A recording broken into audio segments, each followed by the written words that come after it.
తెలంగాణ కుంభమేళాగా ప్రసిద్ధిగాంచిన మేడారం సమ్మక్క సారలమ్మ మహాజాతరకు వెళ్లే భక్తులకు రాష్ట్ర ప్రభుత్వం ఒక అద్భుతమైన శుభవార్తను అందించింది. జాతర సమయంలో ఉండే భారీ ట్రాఫిక్ రద్దీని దృష్టిలో ఉంచుకుని భక్తులు వేగంగా సౌకర్యవంతంగా గమ్యస్థానానికి చేరుకునేందుకు వీలుగా ప్రభుత్వం ప్రత్యేక హెలికాప్టర్ సేవలను అందుబాటులోకి తీసుకువచ్చింది. తెలంగాణ పర్యాటక శాఖ, తుంబి ఎయిర్లైన్స్ సంయుక్తంగా ఈ వినూత్న సేవలను నిర్వహిస్తుండగా భక్తుల సౌకర్యార్థం 2 రకాల ప్రత్యేక ప్యాకేజీలను నిర్వాహకులు రూపొందించారు. మొదటి ప్యాకేజీ కింద హనుమకొండలోని ఆర్ట్స్ అండ్ సైన్స్ కళాశాల మైదానం నుండి నేరుగా మేడారానికి షటిల్ సర్వీసులు నడుస్తాయి.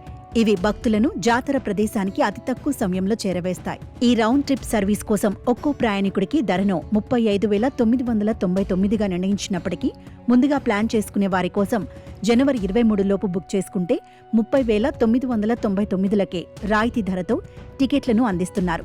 ఇక రెండో ప్యాకేజీలో భాగంగా జాతర వైభవాన్ని ఆకాశం నుండి వీక్షించాలనుకునే వారి కోసం జాయ్ రైడ్స్ పేరుతో గగన విహారానికి అవకాశం కల్పించారు. ఈ జాయ్ రైడ్స్ మేడారం సమీపంలోని పడిగాపూర్ వద్ద ఏర్పాటు చేసిన ప్రత్యేక హెల్ప్యాడ్ నుండి ప్రారంభమై సుమారు 6 నుండి 7 నిమిషాల పాటు సాగుతాయి. ఈ గగన విహారానికి ఒక్కొక్కరికి 4,800 రుసుముగా నిర్ణయించారు. దీని ద్వారా భక్తులు జాతర జనసందోహాన్ని విహంగ వీక్షణం చేసే అద్భుత అనుభూతిని పొందవచ్చు.